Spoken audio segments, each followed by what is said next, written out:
কাজল শেখ কাপড় বেঁধে নেমেছে। বামপন্থীদের যেভাবে আমরা নানুর ছাড়া করেছি, তোমাদেরকে গুজরাট পাঠিয়ে ছাড়বো। হিন্দু মুসলিমের বিভেদ লাগাতে এলে রামপন্থীদের গুজরাটে পাঠিয়ে দেব। বামপন্থীদের যেভাবে নানুর ছাড়া করেছিলাম, বীরভূম ছাড়া করেছিলাম, তেমনই পরিণতি হবে তোমাদের। কাপড় বেঁধে নেমেছি। আমার নাম কাজল শেখ। খোলা মঞ্চ থেকে হুঁশিয়ারি বীরভূমের কাজল শেখের।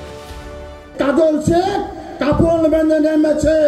কাজল শেখ উপরবেলা ছাড়া কাউকে কোনদিন ভয় পাইনি আর পাবেও না। তাই যারা হিন্দু মুসলমানের মধ্যে ভেদাভেদ করতে চাইছে, বন্ধু একটু সাবধানে থাকো।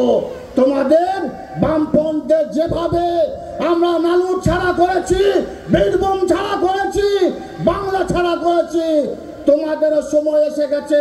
তোমাদেরকে গুজরাট পাঠিয়ে ছাড়বো। এই বাংলায় তোমাদের ঠাঁই হবে না। বাংলা এটা বাংলা, এটা রবীন্দ্রনাথের বাংলা, এটা নজরুলের বাংলা, এটা বৈষ্ণব কবি চণ্ডীদাসের নানুর, যেখানে তিনি বলে গেছেন সবার উপর মানুষ সত্য, তাহার উপর নয়। আমরা মানুষের পূজা করি, আমরা মানুষকে নিয়ে চলি, আমরা জাতি ধর্ম মতভেদ নির্বিশেষে সকল সম্পদের মানুষকে নিয়ে বিগত দিনও ছিলাম, এখনো আছি। নানুরের এই জনসভার মঞ্চে ছিলেন তৃণমূল কংগ্রেসের নেতা মলয় ঘটক। এই মঞ্চ থেকেই বীরভূম জেলা পরিষদের সভাধিপতি কাজল শেখ বলেন এই কথা। কাজলের এই বক্তব্যের প্রেক্ষিতে কি বলছে বিজেপি? ভারতীয় জনতা পার্টি হিন্দু মুসলমানের ভেদাভেদ করে রাজনীতি করে না। আর দ্বিতীয় বিষয় হচ্ছে যে বাংলা ছাড়িয়ে গুজরাট পাঠানোর কথা কাজলবাবু বলেছেন। কাজলবাবু আগে নিজে ঠিক করুন যে জেলা পরিষদের দায়িত্ব দিয়ে বীরভূম ঘুরে দাবদাবিয়ে বেড়াচ্ছিলেন, ওনাকে কেন ঘরে ঢুকানো হলো?